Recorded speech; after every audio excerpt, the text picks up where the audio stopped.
이 결혼 절대 안 돼! 이딴 집안이랑 내 딸 결혼시킬 수 없어! 여보, 왜 이러는 거야? 상견례 중 룸안에 있던 모든 사람이 굳었습니다. 순덕이 작은 비명과 함께 뒤로 물러났습니다. 차가운 물이 얼굴과 새 정장을 흠뻑 적셨습니다.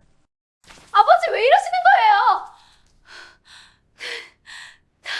지혜가 소리쳤지만 이미 늦었습니다. 어머니, 일단 나가요. 민준이 급히 어머니를 부축했습니다. 경기도 외곽의 한 낡은 빌라 302호. 이른 아침부터 이순덕은 옷장 앞에 서 있었습니다. 꺼내놓은 정장만 해도 세 벌. 그중 어느 것도 마음에 들지 않았습니다. 오늘은 아들 민준이가 데려온 여자친구의 부모님을 처음 만나는 날이었습니다. 그러니까 상견례. 그러니까 이 나이에 이렇게 가슴이 두근거리는 것도 이상한 일이 아니었습니다. 순덕은 거울 앞에 서서 정장 하나를 몸에 대어 보았습니다. 거울 속에 비친 자신의 얼굴을 오래 들여다봤습니다. 이른을 넘긴 얼굴. 주름은 깊고 눈가에는 세월의 흔적이 역력했습니다. 홀로 아들을 키운 긴 세월이 얼굴 전체에 새겨져 있었습니다. 이 옷 괜찮나? 혼잣말처럼 중얼거렸습니다. 대답해줄 사람은 없었습니다. 아들 민준이가 보내온 카카오톡 메시지가 떠올랐습니다. 어머니, 지혜 부모님 정말 좋은 분들이에요. 너무 긴장하지 마세요. 지혜가 그러는데 어머니 처음 뵀을 때부터 너무 좋으셨대요. 순덕은 그 메시지를 읽고 또 읽었습니다. 고마운 말이었습니다. 하지만 걱정이 사라지지는 않았습니다.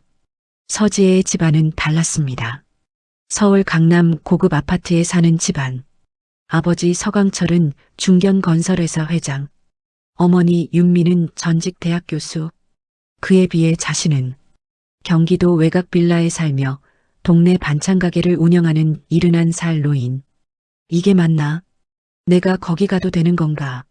거울에 비친 자신에게 물었지만 거울 속 이순덕은 아무 말도 하지 않았습니다. 그때 현관문이 열렸습니다. 어머니, 준비 다 되셨어요? 민준이었습니다. 33살, 키가 크고 눈빛이 맑은 청년. 중소 IT 기업에 다니는 성실한 회사원. 혼자 키운 아들이지만 이렇게 반듯하게 자라준 것이 순덕의 유일한 자랑이었습니다. 아직? 어머니 얼굴이 왜 그렇게 안 좋아 보여요? 괜찮아. 그냥 좀 긴장돼서. 어머니, 진짜 걱정 안 하셔도 돼요. 지혜 부모님 편한 분들이에요. 민준이가 어머니 곁으로 다가와 조심스럽게 어깨를 감쌌습니다. 지혜가 뭐라는지 알아요? 어머니 처음 만났을 때 우리 엄마 같다고 했어요. 따뜻한 느낌이었대요. 정말 그렇게 말했어?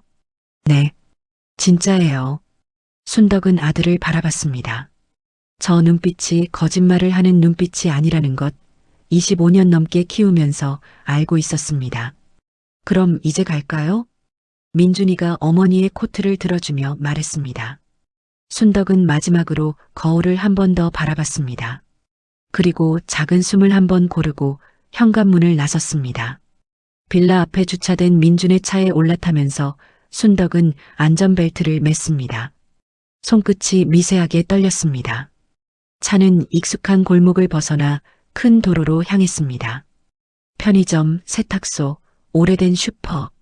순덕이 30년 가까이 보아온 동네 풍경. 그 풍경이 뒤로 물러나고 서울로 향하는 넓은 도로가 시작되었습니다. 어머니, 저기에요. 1시간쯤 지났을 때 민준이 앞을 가리켰습니다. 고급 한정식 레스토랑이었습니다. 외관부터 달랐습니다. 나무와 돌로 마감된 건물, 은은한 조명, 잘 다듬어진 정원. 순덕이 평생 와본 적 없는 종류의 식당이었습니다. 와, 여기가. 네. 지혜 아버지가 예약하셨대요. 입구에 들어서자 한복을 곱게 차려입은 직원이 정중하게 인사했습니다. 안녕하세요. 예약하셨나요? 서강철 이름으로 예약했습니다. 안으로 모시겠습니다. 내부는 더욱 고급스러웠습니다. 은은한 간접 조명, 나무 향이 배어있는 공간, 조용하고 품격 있는 분위기. 순덕은 걸음걸이 하나하나에 신경이 쓰였습니다. 그때였습니다. 민준 씨, 어머님, 맑고 밝은 목소리. 서지혜였습니다. 29살의 지혜는 키가 크고 단정한 인상의 여성이었습니다. 어깨까지 내려오는 깔끔한 헤어스타일, 품이 있으면서도 친근한 미소. 볼 때마다 느끼는 것이었지만 정말 예쁘고 마음 씀씀이가 좋은 아이였습니다. 어머님 오시느라 힘드셨죠? 많이 추우셨을 텐데. 아니야. 민준이가 태워줘서 편하게 왔어. 지혜야, 오늘 정말 예쁘다. 감사해요, 어머님. 어머님이 훨씬 더 아름다우세요. 지혜가 순덕의 팔을 살짝 부축하며 예약된 룸으로 안내했습니다. 룸 앞에 도착했습니다. 지혜가 먼저 문을 열며 밝게 말했습니다. 아버지, 어머니 오셨어요. 룸 안에서 두 사람이 일어나 맞이했습니다.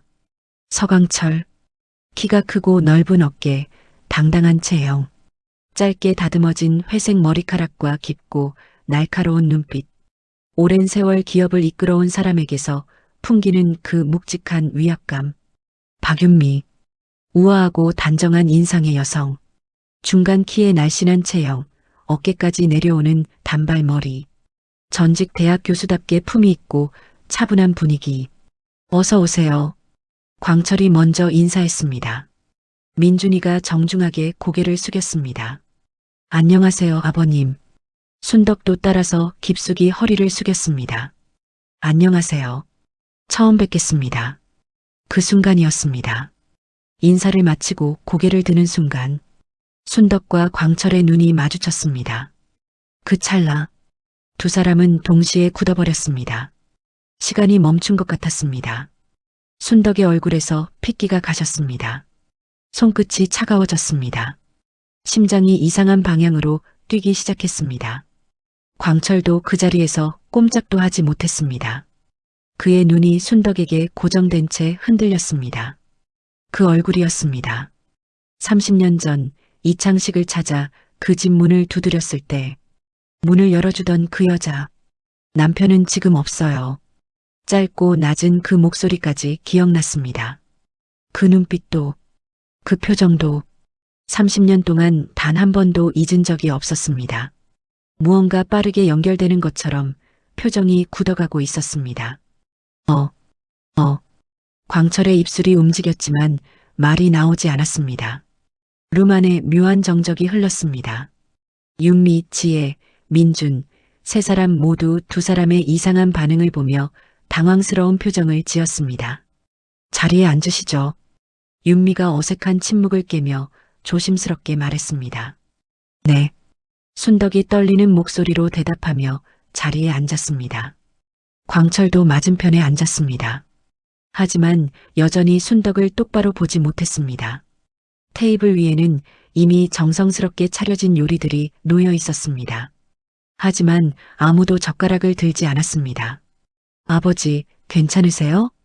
지혜가 조심스럽게 아버지에게 물었습니다. 어머니, 괜찮으세요? 민준도 어머니의 창백한 얼굴을 보며 걱정스럽게 물었습니다. 두 사람은 여전히 아무 말도 하지 않았습니다. 몇 분이 흘렀습니다. 상황은 나아지지 않았습니다. 혹시 두 분이 아시는 사이신가요? 마침내 윤미가 직접적인 질문을 던졌습니다. 그 순간 광철의 눈빛이 변했습니다. 잠시 혼란스럽던 눈빛이 점점 분노의 빛깔로 굳어지기 시작했습니다.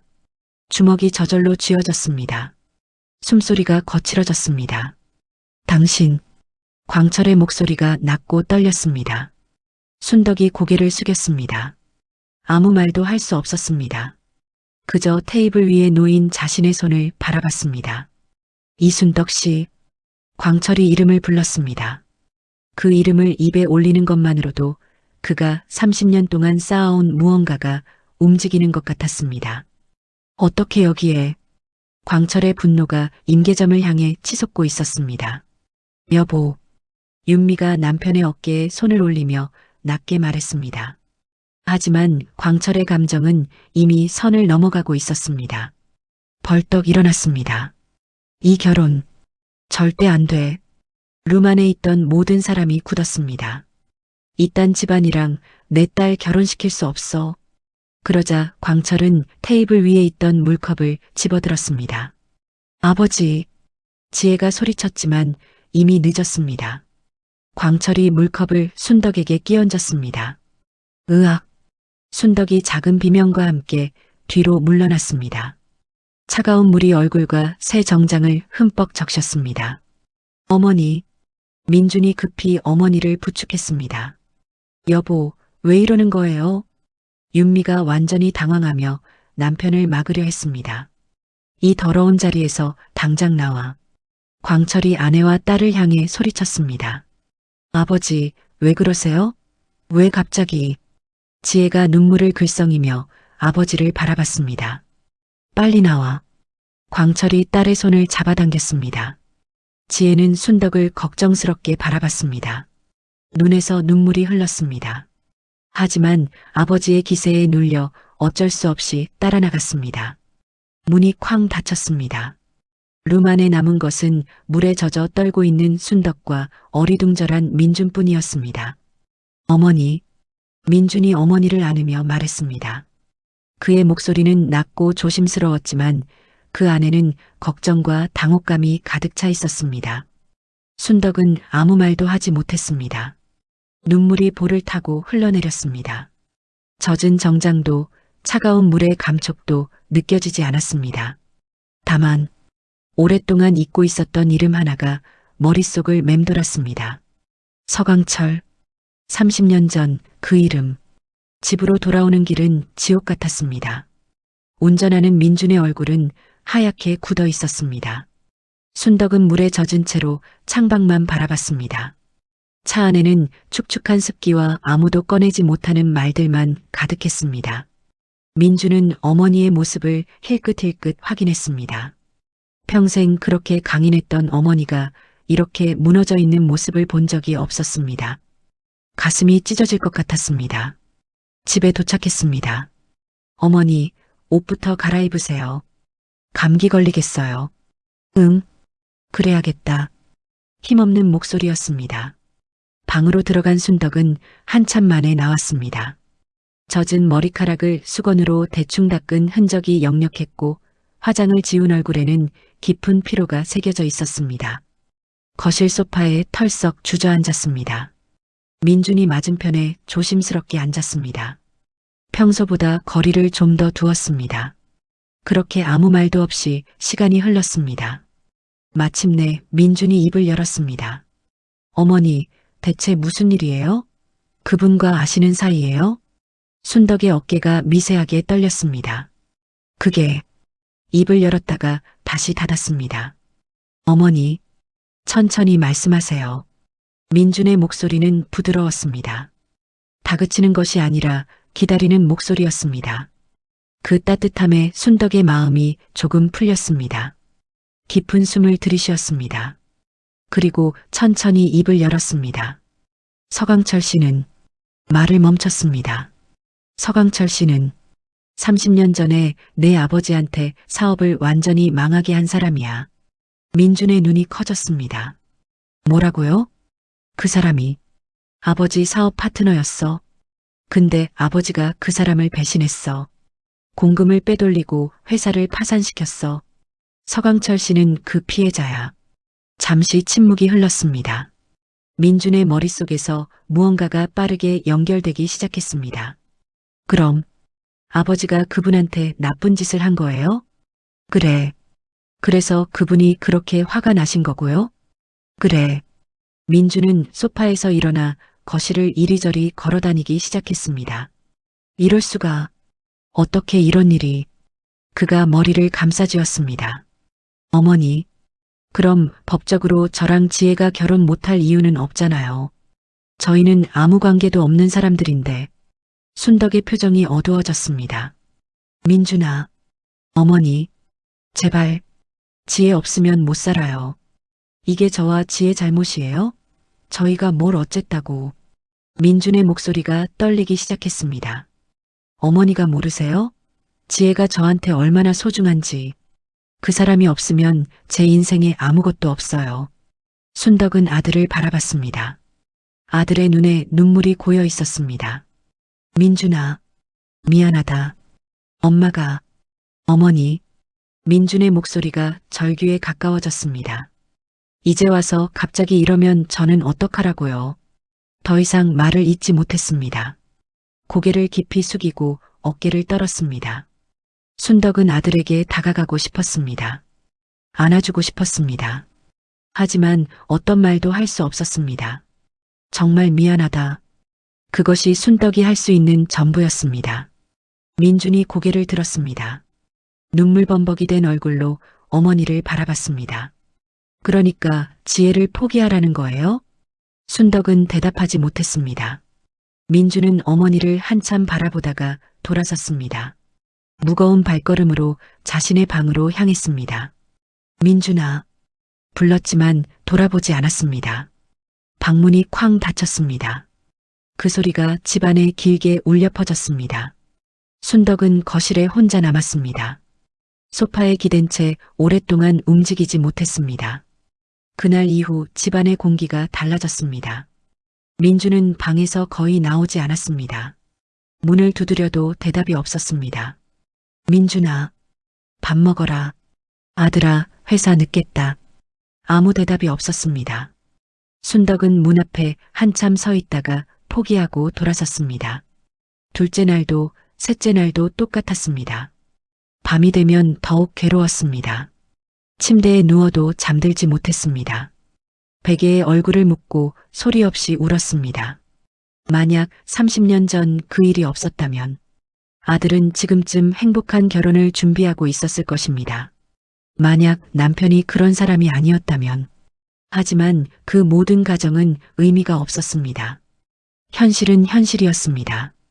그러던 어느 날 아침이었습니다. 순덕이 일찍 일어나 부엌으로 향했을 때 식탁 위에 편지 한 통이 놓여 있었습니다. 민준의 글씨였습니다. 손이 떨렸습니다.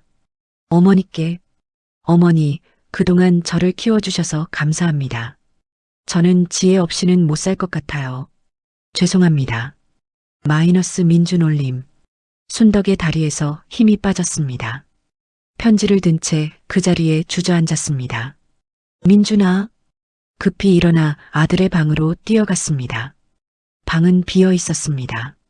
옷장이 열려 있었고 옷들이 모두 사라져 있었습니다. 책상 위도 텅 비어 있었습니다. 빈 방 한가운데서 순덕은 주저앉아 한참을 울었습니다. 잠시 후 정신을 차리고 일어났습니다. 세수도 하지 않은 채 급히 밖으로 나갔습니다. 민준이 자주 가던 카페, 헬스장, 편의점, 아는 곳은 모두 다 뒤졌습니다. 하지만 아무 성과가 없었습니다. 마지막으로 민준의 회사를 찾아갔습니다. 실례지만 이민준 씨 계신가요? 어머니입니다. 직원이 당황스러운 표정으로 대답했습니다. 이민준 씨요? 며칠 전에 갑자기 그만두셨어요. 순덕의 머리가 하얗게 변했습니다.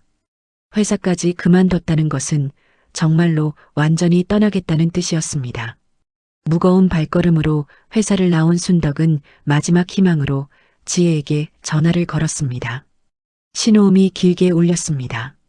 받지 않았습니다. 두 번째 시도도 마찬가지였습니다. 순덕은 빌딩 로비 한 구석에 주저앉았습니다. 눈물이 멈추지 않았습니다. 이제 난 어떻게 살아야 하지? 그때 갑자기 휴대폰이 울렸습니다. 낯선 번호였습니다. 여보세요? 이순덕 씨 보호자이신가요? 네, 맞는데요. 무슨 일인가요? 환자 상태가 위급합니다. 당장 오셔야 합니다. 순덕의 심장이 조각났습니다. 위급요? 어디예요? 경기 남양주 성심병원입니다. 빨리 오세요. 전화가 끊어졌습니다. 순덕은 그 자리에서 벌떡 일어났습니다. 택시를 잡아 병원 이름을 말하며 빨리 가달라고 사정했습니다. 1시간 가까운 시간이 마치 며칠처럼 느껴졌습니다. 제발 무사하게 해주세요. 병원에 도착하자마자 접수 간호사에게 달려갔습니다. 이민준 씨 보호자입니다. 간호사가 순덕을 병실로 안내했습니다. 병실 문을 열자 민준이 침대에 누워 있었습니다. 얼굴이 창백했고 의식이 없는 상태였습니다. 민준아. 순덕이 달려가 아들의 손을 잡았습니다. 차가운 손이었습니다. 잠시 후 의사가 들어왔습니다. 보호자이신가요? 네. 어머니입니다. 우리 아이가 어떻게 된 거예요? 의사가 차분하게 설명했습니다. 오래된 건물에서 연기를 마셨습니다. 연기 중독으로 의식을 잃었는데 다행히 생명에는 지장 없습니다. 하루 이틀 정도 지나면 깨어날 겁니다. 그럼 괜찮아지는 거죠? 네. 며칠 지켜보시면 됩니다. 그리고 함께 계셨던 여성분은 옆 병실에 계십니다.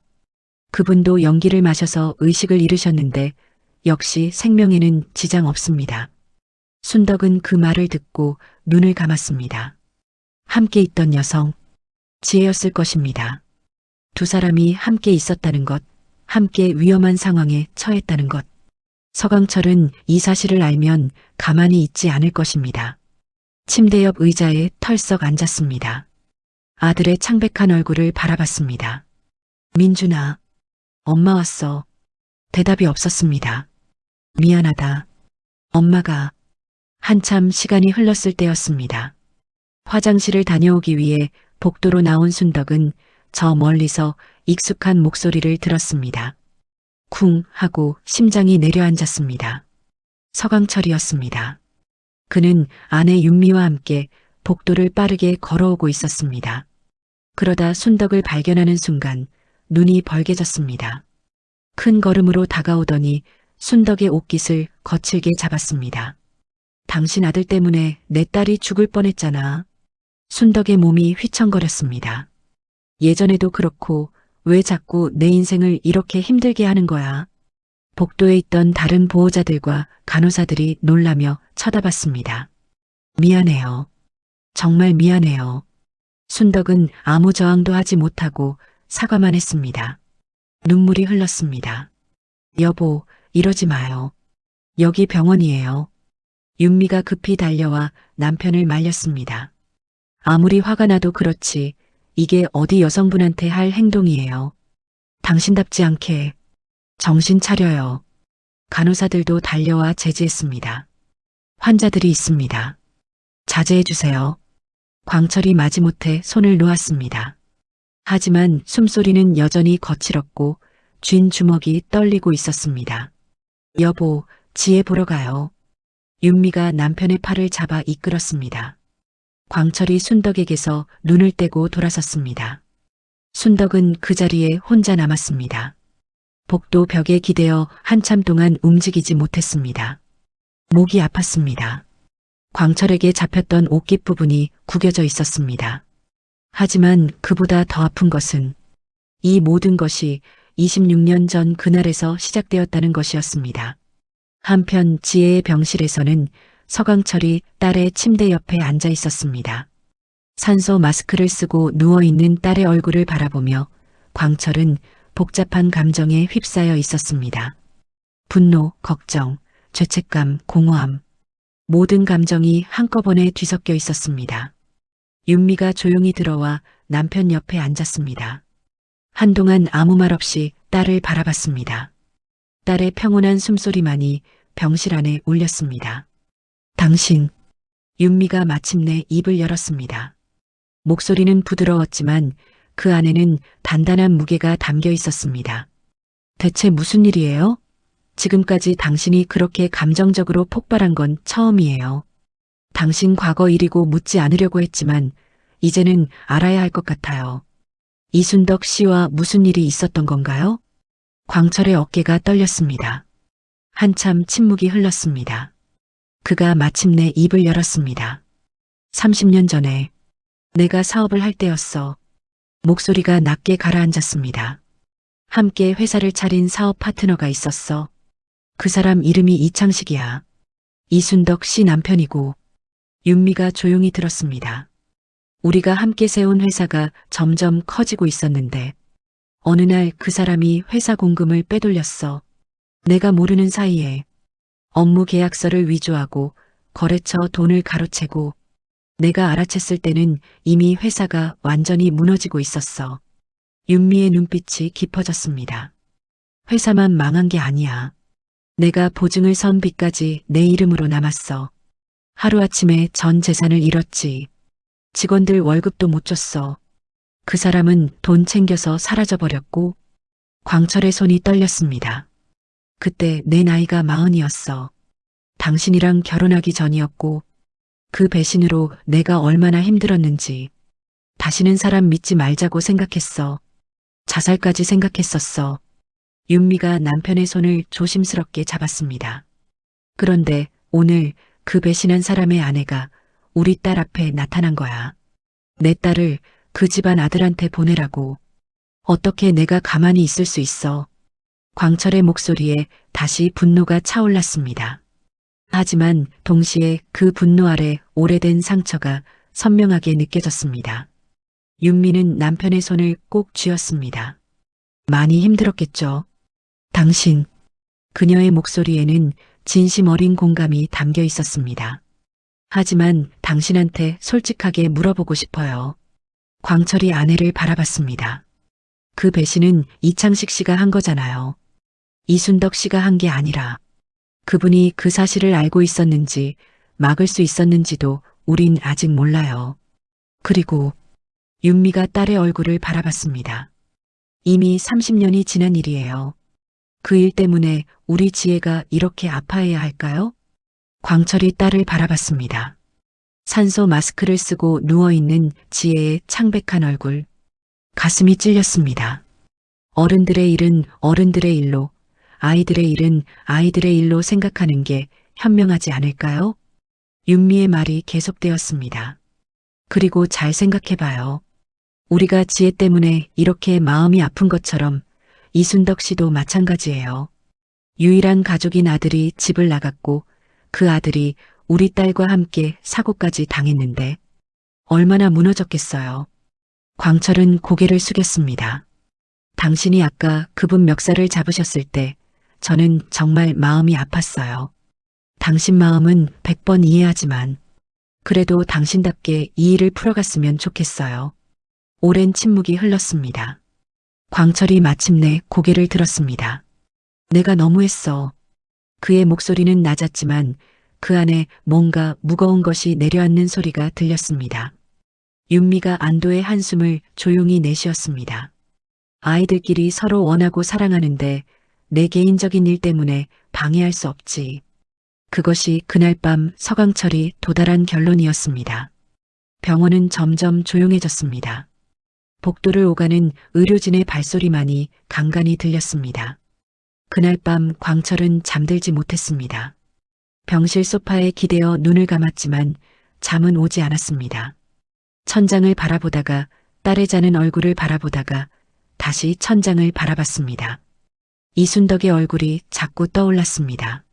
물컵을 맞은 뒤에도 아무 저항도 하지 않고 그저 고개를 숙이고 울던 모습, 복도에서 옷깃을 잡았을 때도 도망치거나 소리치지 않고 그냥 서 있던 사람.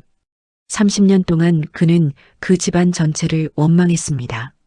이창식의 얼굴 대신 그 이름 석자 대신 눈앞에 보이는 사람에게 분노를 쏟아냈습니다. 하지만 그 여자가 실제로 한 일은 무엇이었습니까? 남편의 범행을 알고도 막지 못했다는 것. 아이 때문에 겁이 났다는 것. 광철은 눈을 감았습니다. 자신이 40이었을 때를 생각했습니다. 모든 것을 잃고 다시는 살지 않겠다고 생각하던 그 밤. 그때 자신 곁에 어린 자식이 있었다면 아마 자신도 같은 선택을 했을 것입니다. 새벽 4시가 넘었을 때 광철은 조용히 일어나 복도로 나왔습니다. 그리고 윤미에게 짧은 메모를 남겼습니다. 내일 아침 이순덕 씨에게 커피 한 잔 부탁해. 다음 날 아침 병원 1층 카페 창가 구석자리에 커피 2잔이 놓여 있었습니다. 아메리카노. 김이 피어오르고 있었습니다. 서강철이 한자리에 앉아 창밖을 바라보고 있었습니다. 그때 카페 입구로 이순덕이 조심스럽게 들어왔습니다. 카페 안을 둘러보다가 광철과 눈이 마주쳤습니다. 이 자리를 만든 것은 윤미였습니다.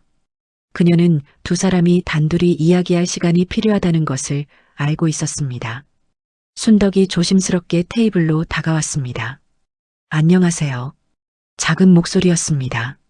광철은 아무 말도 하지 않았습니다. 앉으세요. 그것이 광철이 꺼낸 첫 마디였습니다. 순덕이 광철과 가장 먼 자리에 조심스럽게 앉았습니다. 커피 드세요. 테이블 위 커피를 순덕 쪽으로 밀었습니다. 어색한 침묵이 흘렀습니다. 한참 뒤 광철이 고개를 들었습니다. 목소리가 거의 들리지 않을 정도로 작았습니다. 어제 내가 너무했습니다. 순덕이 고개를 들어 광철을 바라봤습니다. 그의 얼굴에는 어제의 분노 대신 깊은 후회와 미안함이 담겨 있었습니다. 아무리 화가 나도 여성에게 그런 행동은 미안합니다. 순덕은 그 말을 듣는 순간 더 이상 참을 수 없었습니다. 저도요. 저도 미안합니다. 눈물이 흘렀습니다. 모든 게 제 잘못이에요. 아니, 저희 남편이. 그리고 저도. 그녀는 손으로 얼굴을 가리며 소리 없이 울었습니다. 다시 침묵이 흘렀습니다. 하지만 이번에는 적대적인 침묵이 아니었습니다. 서로의 상처를 인정하는 그 아픔을 나누는 시간이었습니다. 한참 뒤 광철이 조용히 말했습니다. 30년 전에 당신 집 찾아간 적 있어요. 순덕이 고개를 들었습니다. 이창식 씨 어딨냐고. 직접 따지려고 찾아갔었어. 그때 문을 열어준 게 당신이었지. 기억해요? 순덕의 손이 떨렸습니다. 남편은 지금 없어요. 그 한마디 하고 문 닫았지. 그 얼굴을, 그 목소리를 30년 동안 잊은 적이 없어요. 그래서 상견례 자리에서 당신을 보는 순간 바로 알아봤어. 순덕은 아무 말도 하지 못했습니다. 그날의 기억이 떠올랐습니다. 문 뒤에서 새파랗게 질린 채 서 있던 자신. 두려움에 짧게 내뱉었던 그 말 한마디. 그때 당신도 무서웠겠지. 광철의 목소리가 낮아졌습니다. 알아요. 이제는. 광철이 가장 궁금했던 그리고 가장 아팠던 질문을 꺼냈습니다. 왜 당신은 그걸 몰랐습니까? 순덕이 천천히 눈을 감았습니다. 그리고 마음속 깊이 묻어두었던 기억의 문을 열었습니다. 시간이 거슬러 올라가기 시작했습니다. 26년 전, 1999년 가을, 이순덕은 그때 45살이었습니다. 남편 이창식이 서광철과 함께 세운 건설회사 대성이엔씨의 살림을 맡아 격리 일을 보조하고 있었습니다. 그때만 해도 회사는 잘 돌아가고 있었습니다. 직원이 25명이었고 수주한 프로젝트도 여럿 있었습니다. 순덕은 작은 행복이 지속될 거라 믿었습니다. 그런데 어느 날 밤이었습니다. 남편이 새벽에 들어왔습니다. 술 냄새가 진했습니다. 당신 뭔가 잘못된 거 있어요? 순덕이 물었습니다. 아무것도 아니야. 남편은 짧게 대답하고 방으로 들어가 버렸습니다.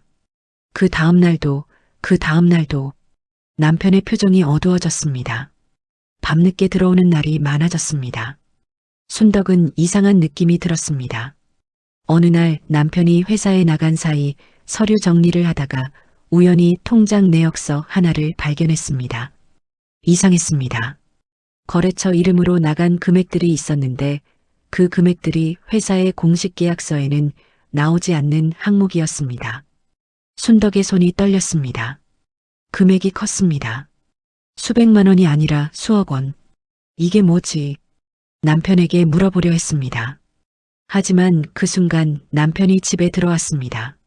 남편은 순덕의 손에 들린 서류를 보는 순간 굳어버렸습니다. 그게 뭐야? 남편의 목소리가 낮았습니다. 이게 뭐예요? 어디로 나간 돈이에요? 순덕이 물었습니다. 남편이 순덕 손에서 서류를 빼앗으며 말했습니다. 당신이 알 필요 없어. 알 필요가 없다고요? 이 돈이 어디로 간 거냐고요?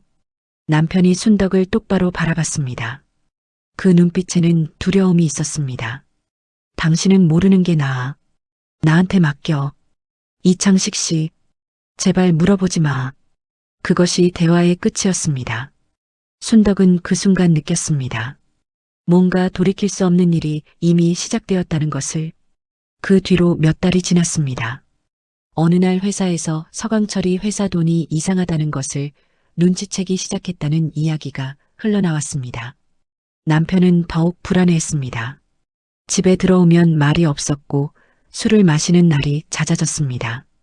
그러던 어느 날 밤이었습니다. 남편이 순덕을 불렀습니다. 당신한테 할 말이 있어. 남편의 얼굴이 창백했습니다. 무슨 말이에요? 나 잘못한 거 있어. 뭐려? 남편이 한참을 망설이다가 입을 열었습니다. 회사 자금을 빼돌렸다는 것. 처음에는 회사 운영 자금으로 쓸 생각이었는데 빚이 쌓이고 쌓이다 보니 더 큰 금액을 손댔다는 것. 이미 몇 억이 빠져나가 있었다는 것. 순덕의 머릿속이 하얗게 변했습니다. 그러면 서광철 씨는요? 광철이는 아직 몰라. 이창식 씨, 이게 드러나면 어떻게 돼요? 남편이 고개를 숙였습니다. 회사 끝나고 나 구속될 거야. 순덕의 다리에서 힘이 빠졌습니다. 왜 그런 걸 했어요? 처음에는 잠깐만 쓰고 갚으려고 했어. 그런데 갚을 수가 없었어. 남편의 목소리가 떨렸습니다. 이 집도 날아가. 우리 아이도. 다 끝이야. 그때 방에서 소리가 났습니다. 7살 민준이었습니다. 엄마, 아빠, 왜 소리 질러요? 작은 눈을 비비며 나온 아이. 잠옷을 입고 슬리퍼를 신은 채 두 사람을 바라보는 아이. 그 아이를 보는 순간 순덕은 무언가를 결심했습니다. 이 아이를 지켜야 한다. 무슨 일이 있어도. 순덕은 아이를 안아 방으로 데리고 들어가 재웠습니다. 그리고 다시 나왔습니다. 이창식 씨, 이 집이 날아가는 건 괜찮아요. 남편이 고개를 들었습니다. 아이만 지켜줘요. 민준이만. 남편이 순덕을 바라봤습니다. 광철 씨한테 가서 솔직하게 말해요. 그리고 갚을 수 있는 만큼 갚겠다고 해요. 사람이 그래야지. 도망치는 것만은 하지 말아요. 하지만 남편은 그렇게 하지 않았습니다. 다음 날 아침 남편은 사라졌습니다. 그리고 2달 후 교통사고로 사망했다는 연락이 왔습니다. 그 후 순덕은 알게 되었습니다. 남편이 빼돌린 돈의 일부가 익명계좌로 서광철의 회사에 입금되었다는 것을. 그것이 남편이 마지막으로 한 일이었습니다. 사과를 직접 할 용기는 없었지만 그래도 그 양심의 가책만은 남아 있었던 것입니다. 시간이 다시 현재로 돌아왔습니다. 카페 안. 커피 향이 조용히 퍼지고 있었습니다. 순덕이 눈을 떴습니다. 광철이 굳어진 표정으로 그녀를 바라보고 있었습니다. 저는 알았어요. 순덕의 목소리가 낮게 흔들렸습니다. 남편이 그런 일을 하고 있다는 것을. 나중에야 알았지만 알고도 멈추지 못했어요. 광철의 눈빛이 흔들렸습니다. 당신한테 직접 달려가서 알려드렸어야 했는데 그러지 못했어요. 아이 때문에. 남편이 구속되면 이 아이는 어떻게 되나 싶어서 그 두려움에 제가 졌어요. 순덕의 눈에서 눈물이 흘렀습니다. 저도 비겁했어요. 용서를 바라는 게 아니에요. 다만 그녀가 잠시 멈췄습니다. 남편이 사라지기 전에 마지막으로 한 일이 있었어요. 빼돌린 돈의 일부를 익명으로 서광철 사장님 회사 계좌로 보냈어요. 광철의 눈이 커졌습니다. 그게 사실입니까? 네. 얼마 안 됐을 거예요. 전부 다 되돌릴 수는 없었겠지만 그래도 그게 남편의 마지막 양심이었어요. 광철은 아무 말도 하지 못했습니다. 그의 머릿속에서 오래된 기억 하나가 떠올랐습니다. 이창식이 사라진 지 2달쯤 지났을 때 정말로 익명의 계좌에서 목돈이 들어온 적이 있었습니다. 누가 보냈는지 알 수 없어서 그냥 운영 자금으로 사용했던 그 돈. 그것이 이창식이었구나. 저를 용서해달라는 게 아니에요. 순덕이 다시 말했습니다. 다만 제 아들 민준이는, 그 아이는 아무것도 몰라요. 아무 잘못도 없어요. 그 아이만큼은 부탁드려요. 광철의 눈에서 무언가가 흔들렸습니다. 수십 년간 가슴 깊이 묻어두었던 분노와 상처가 그 한마디에 조금씩 균열을 일으키고 있었습니다. 당신이 그걸 숨기고 있었던 거군요. 네. 아이를 위해서 네. 광철은 한참을 아무 말도 하지 않았습니다. 창밖으로 아침 햇살이 카페 안으로 스며들었습니다. 커피 향이 따뜻하게 퍼졌습니다. 내가 광철이 마침내 입을 열었습니다. 30년 동안 당신네 집안 전체를 원망했어요. 당연하죠. 하지만 그가 잠시 멈췄습니다. 이창식 씨가 그 돈을 돌려보냈다면 그 사람도 마지막에는 더 이상 말을 잇지 못했습니다. 저도 충분히 죄인이에요, 서 회장님. 그러니 아무것도 바라지 않아요. 다만 우리 민준이가 일어나면 그 아이한테만큼은. 그때 윤미가 카페 안으로 들어왔습니다. 두 분, 민준 씨가 의식을 되찾았어요. 순덕이 벌떡 일어났습니다. 광철도 자리에서 일어났습니다.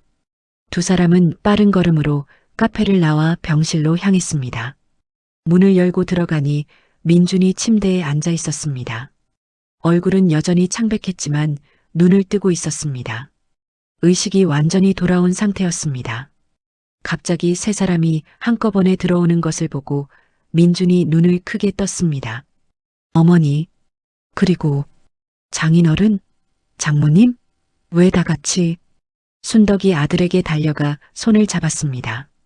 눈물이 흘렀습니다. 민준아, 괜찮아? 네. 어머니, 저 괜찮아요. 그 순간이었습니다. 광철이 민준에게 천천히 다가갔습니다. 그리고 그 앞에서 무릎을 꿇었습니다. 아버님, 왜 이러세요? 민준이 당황하며 광철을 일으키려 했습니다. 하지만 광철은 꿋꿋이 자리를 지켰습니다. 미안하네. 그의 목소리는 낮고 진지했습니다. 상견례 자리에서 어머니한테 한 행동, 그리고 자네한테 내가 너무했어. 민준은 아무 말도 하지 못했습니다. 어머니와 잘 얘기했어. 이제 과거 일로 자네들한테 피해주는 일은 없을 거야. 광철이 고개를 들어 민준을 바라봤습니다. 그러니까 민준 씨, 그의 눈에 눈물이 맺혀 있었습니다. 내 딸과 결혼해 주겠나? 그 순간 민준의 눈에서 눈물이 쏟아졌습니다. 며칠 전만 해도 불가능해 보였던 일이 지금 이 자리에서 현실이 되고 있었습니다. 네, 감사합니다. 아버님, 민준이 울먹이며 대답했습니다. 순덕은 아들의 손을 꼭 쥐었습니다. 눈물이 멈추지 않았습니다. 잠시 후 지혜도 의식을 되찾았다는 소식이 전해졌습니다. 다 같이 지혜의 병실로 향했습니다.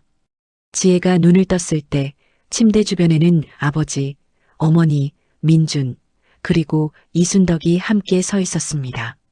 며칠 전 악몽 같았던 상견례를 기억하는 지혜는 이 광경이 믿기지 않았습니다. 어머님? 순덕이 지혜에게 다가가 손을 잡았습니다. 괜찮니? 나 때문에 고생 많았지? 아니에요. 어머님, 저는 괜찮아요. 오히려 저희가 말도 없이 나온 게 죄송해요. 그 순간 민준이 지혜의 침대 옆에 무릎을 꿇었습니다. 모든 사람이 놀라며 그를 바라봤습니다. 지혜야. 민준의 목소리가 떨렸습니다. 우리 결혼 허락 받았어. 지혜의 눈에 눈물이 차올랐습니다. 그때 내가 그랬잖아. 제대로 된 프로포즈도 없었다고. 서운하다고. 지혜가 웃으며 울었습니다. 그래서 지금 하려고. 지혜야, 나랑 결혼해 줄래? 네, 좋아요. 민준이 일어나 지혜를 조심스럽게 안았습니다. 그 모습을 바라보는 부모들의 얼굴에 환한 미소가 피어났습니다. 병실에는 따뜻하고 행복한 공기가 가득했습니다. 그동안의 오해와 상처가 치유되고 두 가족이 하나로 이어지는 순간이었습니다. 병원에서 며칠이 흘렀습니다. 민준과 지혜는 무사히 회복했고 퇴원날 두 가족은 처음으로 함께 식사를 했습니다. 병원 근처의 소박한 국밥집이었습니다. 고급 한정식이 아니어서 오히려 마음이 편했습니다. 서강철은 이순덕에게 먼저 말을 건넸습니다. 이순덕 씨, 앞으로는 존댓말로 편하게 대화합시다. 순덕이 고개를 끄덕였습니다. 감사합니다, 서 회장님. 회장님은 무슨 사돈 어른이라고 부르죠. 지혜가 아버지의 그 모습을 보고 미소를 지었습니다. 민주는 어머니의 얼굴을 보며 안도했습니다. 식사가 끝날 무렵 광철이 조용히 말했습니다. 다음에 제대로 된 상견례를 다시 합시다. 처음 자리는 없었던 걸로 해요. 순덕이 고개를 끄덕이며 작게 웃었습니다. 그 웃음 속에는 오랫동안 짊어지고 있던 무거운 짐이 조금씩 내려지는 무게가 담겨 있었습니다. 그로부터 몇 주가 흘렀습니다. 늦가을의 서늘한 바람이 창문 사이로 스며들어 커튼을 살랑거렸습니다. 이순덕은 방 안의 낡은 전신 거울 앞에서 새로 산 정장을 입고 있었습니다. 오늘은 다시 상견례를 하는 날이었습니다. 광철이 제안한 두 번째 만남. 모든 오해가 풀리고 화해가 이루어진 후에 첫 만남이었습니다. 거울 속 자신의 모습이 몇 주 전과 완전히 달라 보였습니다. 얼굴의 주름도 눈가의 흔적도 그대로였습니다. 하지만 눈빛이 달랐습니다. 수십 년간 마음속에 응어리져 있던 죄책감을 내려놓은 사람의 얼굴. 평온함이 그녀의 얼굴 전체에서 느껴졌습니다. 어머니, 너무 아름다우세요. 문 앞에서 지켜보던 민준이 진심 어린 목소리로 말했습니다. 고마워, 아들아. 순덕이 미소를 지으며 다가가 아들의 넥타이를 정성스럽게 매만져 주었습니다. 오늘 잘 될 거예요. 그래야지. 두 사람은 나란히 집을 나섰습니다. 저녁 무렵 모자는 강남의 한 고급 한정식 집에 도착했습니다. 서강철과 박윤미 그리고 서지혜가 따뜻한 미소로 그들을 맞이했습니다.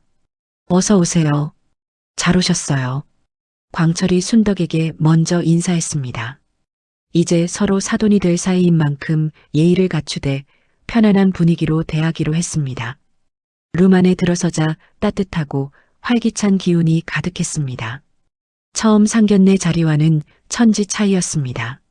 정성스럽게 차려진 한정식 요리들이 식탁을 가득 채웠고 은은한 조명이 룸을 포근하게 밝혔습니다. 우리 이렇게 만난 것도 인연인데 술 한잔 어떨까요? 광철이 제안했습니다. 좋습니다. 순덕이 고개를 끄덕였습니다. 민준과 지혜도 함께 웃으며 동의했습니다. 5개의 잔이 공중에서 만났습니다. 맑은 종소리 같은 소리가 룸 안에 울려 퍼졌습니다. 그 소리는 마치 새로운 시작을 알리는 축복의 종소리 같았습니다. 첫 잔을 나누고 나니 분위기는 더욱 부드러워졌습니다. 서로의 안부를 묻고 지난 몇 주간의 이야기를 나누면서 자연스럽게 대화가 이어졌습니다. 민준이 잔을 내려놓고 진지한 표정으로 입을 열었습니다. 이런 자리에서 이런 말씀을 드리는 게 적절한지 모르겠지만 꼭 말씀드리고 싶어서요. 테이블에 앉은 모든 사람이 민준에게 집중했습니다. 저는 지혜와 결혼하는 것도 정말 행복하지만 장인어른과 장모님의 사위가 되는 것도 정말 행복합니다. 지혜가 미소를 지었습니다. 윤미도 흐뭇한 표정으로 민준을 바라봤습니다. 사실 처음 만났을 때부터요. 장인어른한테서 아버지 같은 느낌을 받았어요. 따뜻하고 든든하고. 광철은 그 말을 들으며 가슴이 뭉클해졌습니다. 사실 나도 처음 자네를 만났을 때 기분이 참 좋았어. 우리 아들 같다는 생각이 들었거든.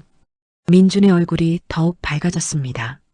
그는 잠시 망설이다가 더욱 깊은 이야기를 꺼냈습니다.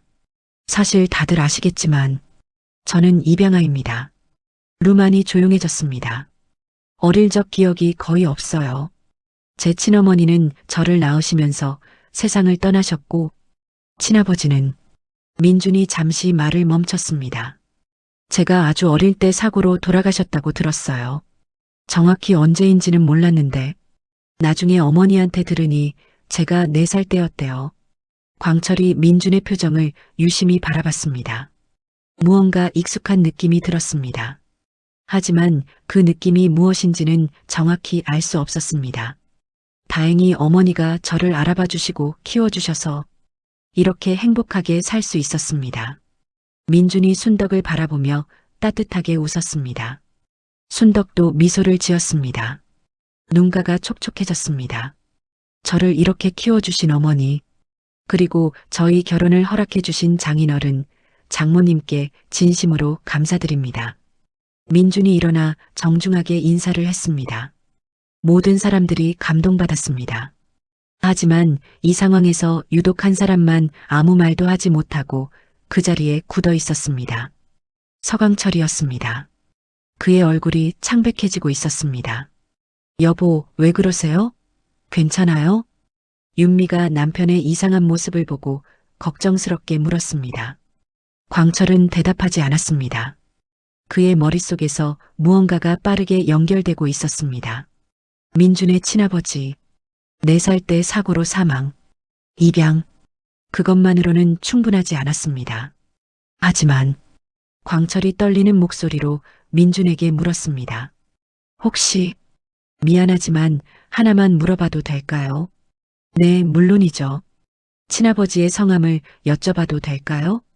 민준이 그 질문이 약간 의외였지만 정중하게 대답했습니다.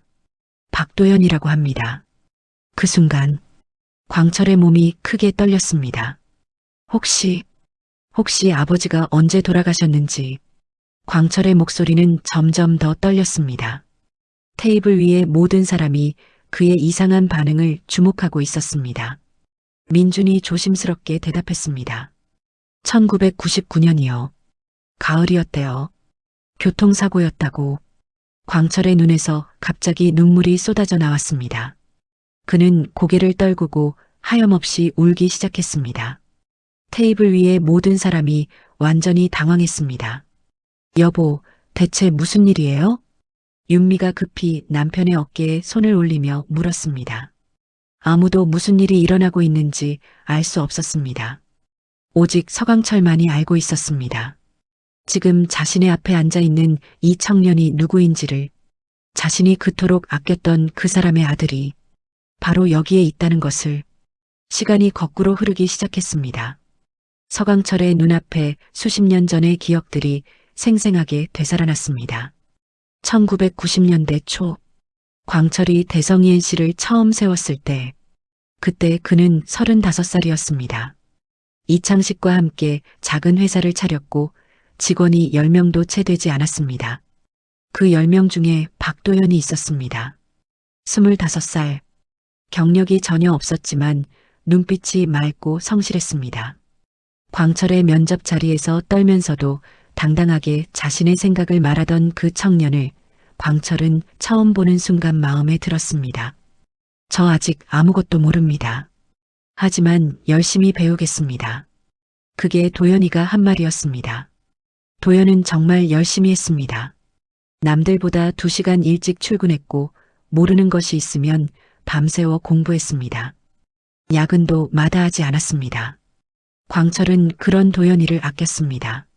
자신보다 10살이나 어렸지만 마음이 맞는 사람이었습니다. 회사가 조금씩 커지면서 도연은 팀장이 되었고 중요한 프로젝트를 맡기기 시작했습니다. 그러던 어느 날 도연이 조심스럽게 찾아왔습니다. 사장님, 드릴 말씀이 있어요. 무슨 일이야? 저 결혼하려고요. 광철이 환하게 웃었습니다. 잘됐다. 누구야? 동네에서 알게 된 분인데요. 저보다 2살 많아요. 그래, 소개해봐. 부끄러워서요. 도연이 얼굴을 붉히며 웃었습니다. 나중에 꼭 데려와. 결혼식 날 광철이 직접 주례를 섰습니다. 도연의 아내는 밝고 따뜻한 여성이었습니다. 광철은 그 2사람이 잘 살 거라는 것을 한눈에 알 수 있었습니다. 몇 년 후 도연의 아내가 아이를 임신했습니다. 도연은 더욱 열심히 일했습니다. 아이가 태어나기 전에 조금이라도 더 벌어놓아야 한다고 했습니다. 사장님, 저 야근 좀 더 해도 될까요? 무슨 소리야? 아내가 임신 중인데 집에 빨리 가야지. 집에 있어봤자 아무것도 못해서요. 차라리 여기서 일하는 게 나아요. 광철이 웃으며 고개를 저었습니다. 그러다 나중에 아내한테 혼난다. 도연이 웃었습니다. 그러던 어느 날 광철에게 전화 한 통이 왔습니다. 도연의 아내가 산후합병증으로 세상을 떠났다는 것이었습니다. 광철은 급히 병원으로 달려갔습니다. 도연이 복도에 쓰러져 있었습니다. 눈물도 나오지 않는 것처럼 멍하니 앉아 있었습니다. 도연아, 광철이 도연의 어깨를 잡았습니다. 사장님, 괜찮아. 아이는 건강하대. 도연이 고개를 끄덕였습니다. 그래도 살아야 해. 아이 때문에. 네. 그 뒤로 도연은 달라졌습니다. 웃음이 줄었습니다. 하지만 일은 더욱 열심히 했습니다. 아이를 위해 살아야 한다는 것이 그의 유일한 이유가 된 것 같았습니다. 광철은 가끔 도연의 아이를 회사로 데려오라고 했습니다. 4살짜리 사내 아이. 아버지를 닮아 눈빛이 맑고 호기심이 많았습니다. 광철의 사무실 책상 위를 이리저리 구경하며 돌아다니다가 광철의 무릎 위에 앉아 서류를 손가락으로 가리키며 말하는 아이. 이건 뭐예요? 서류야. 서류가 뭐예요? 어른들이 쓰는 중요한 종이. 아이가 진지하게 고개를 끄덕였습니다. 나도 어른 되면 서류 쓸 거예요. 광철이 웃었습니다. 그래. 잘해야지. 그게 그 아이와의 마지막 기억이었습니다.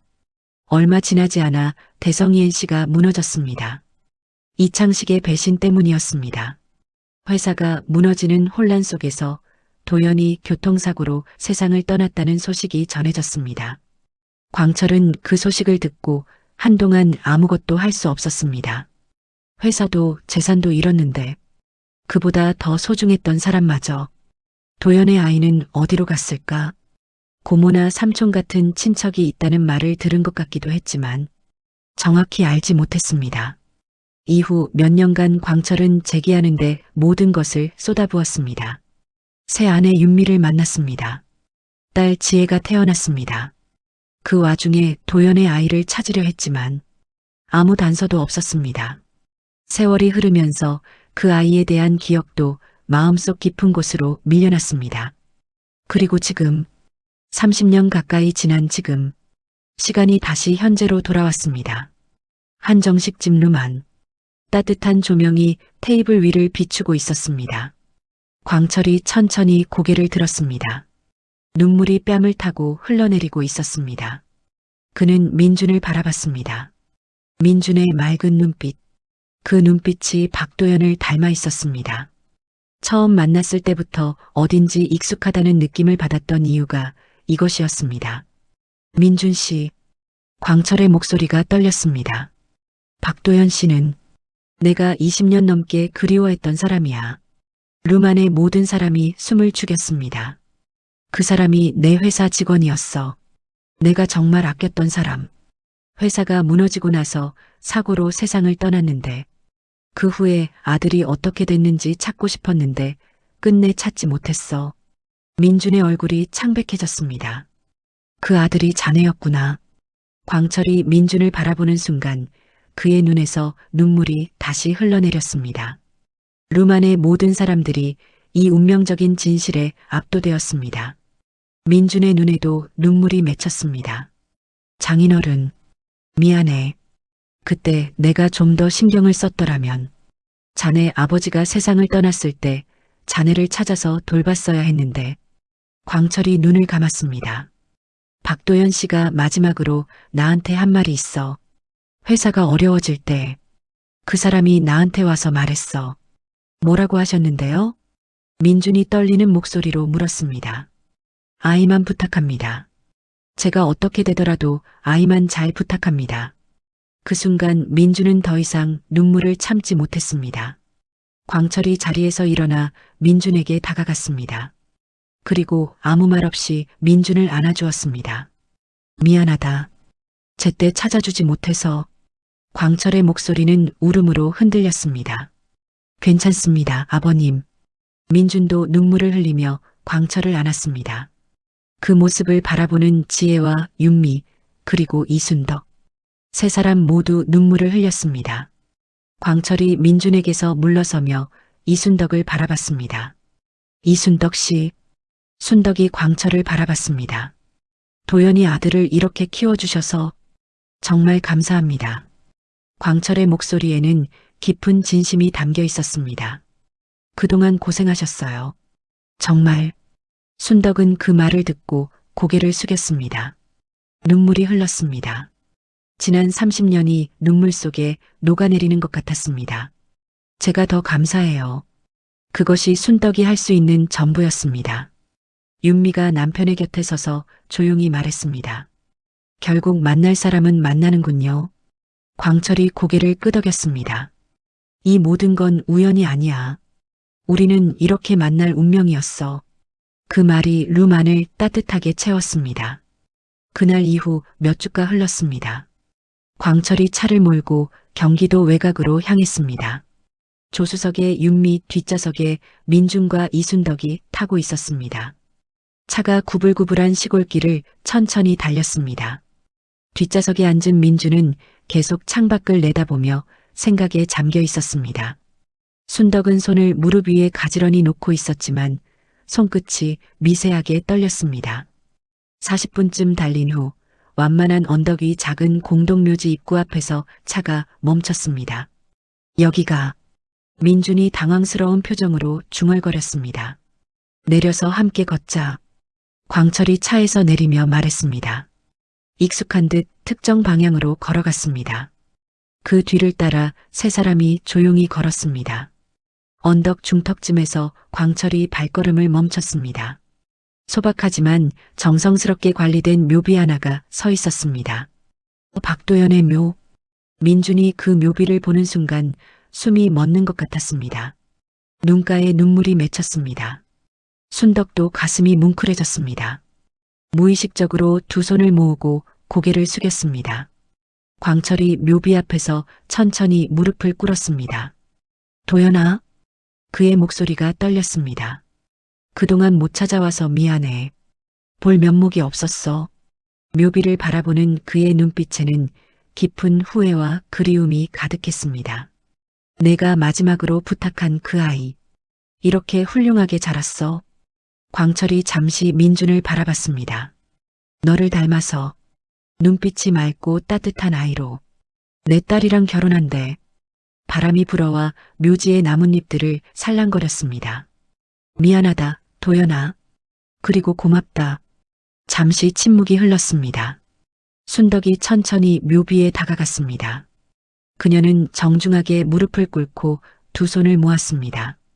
박도연 씨, 좋은 아들 낳아주셔서 감사합니다. 정말 잘 키웠어요. 당신 아들이니까 당연한 거겠지만. 그녀의 목소리에 눈물이 배어 있었습니다. 민준이 마침내 묘비 앞으로 다가왔습니다. 떨리는 다리로 무릎을 꿇었습니다. 아버지를 향해 고개를 깊이 숙였습니다.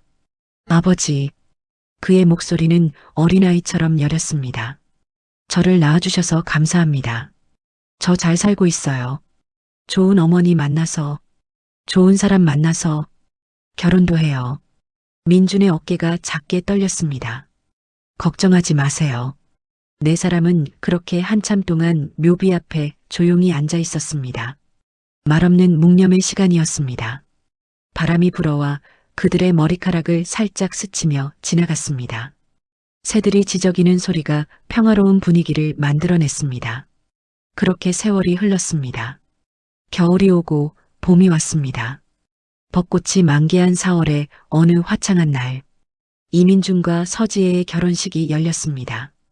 많은 사람들의 축복 속에서 결혼식이 시작되었습니다. 신랑 민준이 먼저 입장했습니다. 그의 얼굴에는 긴장과 설렘이 함께 담겨 있었지만 무엇보다 행복한 미소가 가장 밝게 빛났습니다. 이제 양가 어머님들이 입장할 차례였습니다. 웨딩홀 뒤편에서 대기하고 있던 윤미가 순덕에게 조용히 말했습니다. 이순덕 씨. 네. 우리 남편 그때 힘들었을 때 결국 버텨준 게 도연 씨였대요. 그 사람이 없었으면 회사가 그때 완전히 무너졌을 거라고. 그러니까 사실은 도연 씨 덕에 우리 남편이 다시 일어설 수 있었던 거래요. 순덕이 윤미를 바라봤습니다. 그리고 그 도연 씨 아들을 이렇게 키워주셔서 정말 감사해요. 두 사람은 서로를 꼭 안아주었습니다. 그 포옹에는 앞으로 평생 서로를 아끼고 지지하겠다는 약속이 담겨 있었습니다. 곧이어 신부 지혜가 아름다운 웨딩 드레스를 입고 나타났습니다. 순백의 드레스가 그녀의 아름다움을 더욱 돋보이게 했습니다. 얼굴에는 수줍지만 행복한 미소가 가득했습니다. 지혜 옆에 따뜻한 미소를 짓고 있는 광철이 함께였습니다. 두 사람의 입장에 하객들의 따뜻한 박수 소리가 웨딩홀 전체에 울려 퍼졌습니다. 광철이 민준에게 천천히 다가갔습니다. 딸의 손을 민준에게 넘기며 말했습니다. 민준 씨, 이렇게 멋지게 자라줘서 고마워요. 도연이가 보면 정말 기뻐했을 거야. 민준이 깊이 인사를 드렸습니다. 감사합니다, 아버님. 광철이 순덕을 바라봤습니다. 그녀는 감동에 겨워 눈물을 흘리고 있었습니다. 두 사람의 눈이 마주쳤습니다. 그 눈빛 속에는 30년의 원한과 오해가 사라진 자리에 새로운 신뢰와 감사가 자리 잡고 있었습니다. 그렇게 두 가족은 하나가 되었습니다. 사랑은 모든 상처를 치유했고 용서는 모든 원망을 지웠습니다. 결혼식이 끝나고 몇 달이 흘렀습니다. 단풍이 막 물들기 시작한 어느 주말 오후, 경기도 외곽의 조용한 주택가, 광철과 윤미가 이순덕의 작은 빌라로 찾아왔습니다. 어서 오세요. 얼른 차 끓여올게요. 순덕이 반갑게 맞이했습니다. 아니에요, 괜찮아요. 광철이 손을 저으며 말했습니다. 그는 잠시 망설이다가 가져온 서류 봉투를 꺼냈습니다. 사실 몇 달 동안 아내와 함께 의논을 많이 했어요. 무슨 의논이요? 광철이 봉투에서 서류 몇 장을 꺼냈습니다. 부동산 매매 계약서였습니다. 이건 우리가 지혜 결혼시키고 나면 가까이 살려고 준비했던 집이에요. 강남 쪽의 작은 아파트인데 윤미가 남편의 말을 이어받았습니다. 그런데 마침 바로 옆동에 비슷한 평수집이 매물로 나왔더라고요. 순덕이 두 사람을 번갈아 바라봤습니다. 그래서 구매했어요. 광철이 말했습니다. 이순덕 씨도 이제 혼자고 우리도 지혜가 나가고 나니 적적하고 그러니까 한 동네에서 살면 어떨까요? 순덕은 그 말을 듣고 깜짝 놀랐습니다. 가족이잖아요. 함께 살면서 서로 도우면 훨씬 좋지 않겠어요? 윤미가 부드럽게 덧붙였습니다. 민준이 내외가 놀러와도 더 편하고 나중에 손자 손녀가 생기면 함께 돌볼 수도 있고요. 순덕은 두 사람의 제안을 들으며 가슴이 따뜻해졌습니다. 혼자 사는 것에 익숙해져 있었지만 이렇게 좋은 사람들과 함께 할 수 있다면 하지만 제가 그런 좋은 곳에서 살 형편이 안 돼요. 그런 걱정은 하지 마세요. 광철이 순덕의 말을 가로막았습니다. 이순덕 씨는 제 은인이에요. 도연이 아들을 이렇게 키워준 분이에요. 이 정도는 아무것도 아닙니다. 순덕은 한참을 바라보다가 마침내 고개를 끄덕였습니다. 그렇게 두 가족은 같은 동네에서 살기 시작했습니다. 처음에는 서로 어색하기도 했습니다. 하지만 시간이 지날수록 정말 가족처럼 지내게 되었습니다. 아침에 일어나면 서로 안부를 물었습니다. 이순덕 씨, 오늘 날씨가 좀 추워요. 따뜻하게 입고 나가세요. 감사해요, 사돈어른. 저녁에는 번갈아 가며 함께 식사를 했습니다. 윤미와 순덕이 번갈아 밥을 지었습니다. 처음에는 어떤 것을 해야 할지 몰라서 서로 눈치를 봤습니다. 하지만 어느 날 순덕이 직접 반찬을 잔뜩 만들어 가져갔고 광철이 그것을 세 그릇이나 먹으면서 분위기가 달라졌습니다. 이순덕 씨 손맛이 정말 최고예요. 광철이 진심으로 말했습니다. 별로예요. 좋으시면 자주 만들어 드릴게요. 그날 이후 순덕이 반찬을 자주 만들어 가져갔고 광철은 그것을 좋아했습니다. 주말이면 세 사람이 함께 근처 공원을 산책했습니다. 광철이 앞서 걷고 윤미와 순덕이 나란히 걸으며 이야기를 나눴습니다. 이순덕 씨는 어떻게 혼자서 민준이를 키우셨어요? 그냥 하루하루 살다 보니까요. 별 수 없어요. 정말 대단하세요. 대단한 게 뭐예요? 윤미 씨는 교수까지 하셨는데 두 여자가 웃었습니다. 우리 남편이 가끔 반찬이 없다고 투정을 부리는데 이순덕 씨 반찬 먹고 나서는 그 말을 못하더라고요. 호, 그분 입맛이 까다로우신 것 아니에요? 그렇죠. 그래서 내가 고생이에요. 두 사람이 또 웃었습니다. 그 뒤에서 걸어가던 광철이 슬며시 돌아보며 물었습니다. 나 욕하는 거 아니지? 아니에요. 칭찬하는 중이에요. 윤미의 대답에 순덕이 웃음을 참았습니다. 광철이 씩 웃으며 다시 앞으로 걸어갔습니다. 그러던 어느 봄날이었습니다. 민준과 지혜가 찾아왔습니다. 저희 소식이 있어요. 민준이 말했습니다. 무슨 소식? 광철이 물었습니다. 아기가 생겼어요. 그 순간 세 사람의 얼굴이 환해졌습니다. 정말이야? 순덕이 지혜의 손을 잡으며 물었습니다. 눈에 눈물이 맺혔습니다. 네, 정말이에요. 광철이 자리에서 일어났습니다. 이 녀석들, 왜 이제 말해? 아직 초기라서요. 조심스러웠어요. 그래도 일찍 말해야지. 광철이 민준의 어깨를 두드렸습니다. 잘했어. 정말 잘했어. 윤미가 지혜를 안아주었습니다. 지혜야, 몸 조심해야 해. 뭐든지 먹고 싶은 것 있으면 말해. 순덕도 지혜 곁으로 다가갔습니다. 배 아프거나 이상하면 바로 병원 가야 해. 알겠지? 네, 어머님. 광철이 순덕을 바라보았습니다. 두 사람이 눈이 마주쳤습니다. 서로 아무 말도 하지 않았지만 그 눈빛 속에 모든 것이 담겨 있었습니다. 30년의 원한이 녹은 자리에 가족이 생겼습니다.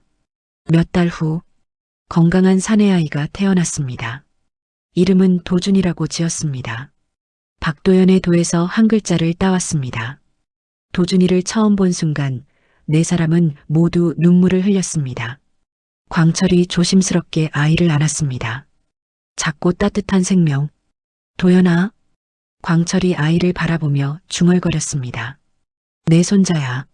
순덕이 광철 옆에서 아이를 바라봤습니다. 박도연 씨가 정말 기뻐하겠네요. 그러게. 윤미가 눈물을 닦으며 말했습니다. 이 아이한테는 할아버지가 셋이에요. 광철 씨, 도연 씨, 그리고 이창식 씨. 순덕이 잠시 눈을 감았습니다. 이창식? 남편. 마지막에는 잘못을 뉘우쳤던 사람. 그러게요. 그녀가 천천히 눈을 떴습니다. 이 아이가 잘 살아주면 그게 다 위로가 되겠죠. 광철이 고개를 끄덕였습니다. 그렇게 세월이 흘렀습니다.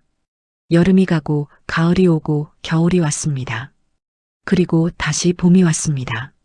이순덕과 서광철, 박윤미는 한 동네에서 서로를 아끼며 노년을 보냈습니다. 매일 아침 순덕은 광철 내외의 집 앞에 반찬을 놓아두었습니다. 아직 살림 솜씨가 녹슬지 않았다는 것을 증명이라도 하듯 반찬 종류는 매번 달랐습니다. 광철은 그 반찬을 받을 때마다 말했습니다. 이순덕 씨, 이거 파시면 대박 나겠는데. 제가 이미 반찬 가게 했었어요. 그래요? 다시 하시지. 이 나이에요. 나이가 뭔 상관이에요. 맛이 있으면 되지.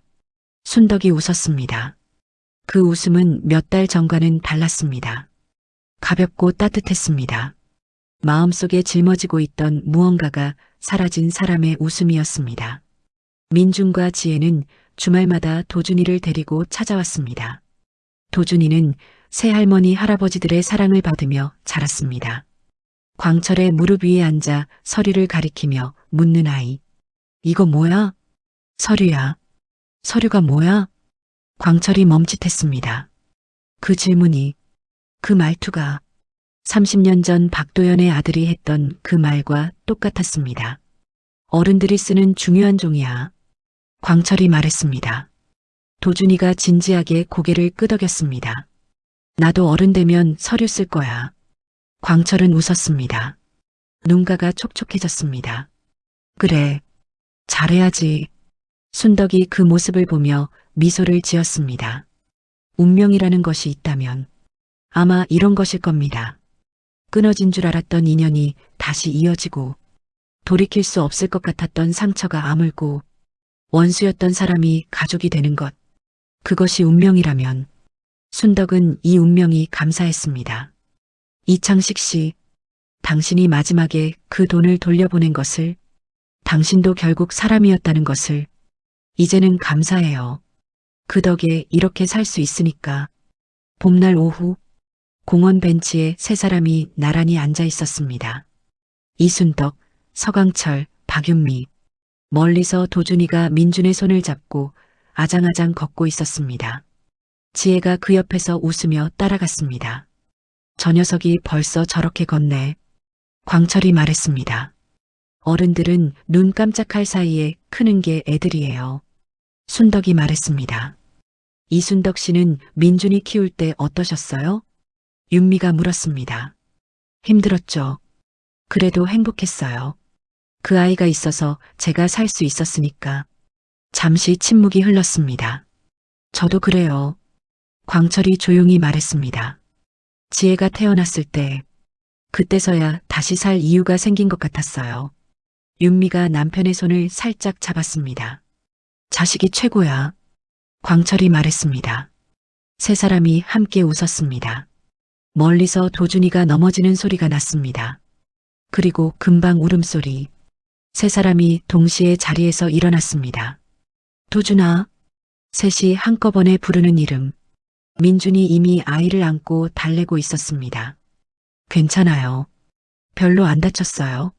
지혜가 웃으며 말했습니다. 세 사람이 다시 벤치에 앉았습니다. 나이 들어도 애 앞에선 어쩔 수가 없어. 광철이 씩 웃으며 말했습니다. 그게 어른이죠. 순덕이 말했습니다. 봄 햇살이 따뜻하게 내려앉았습니다. 그 햇살 아래 30년의 원한이 사라진 자리에 새로운 가족이 앉아 있었습니다.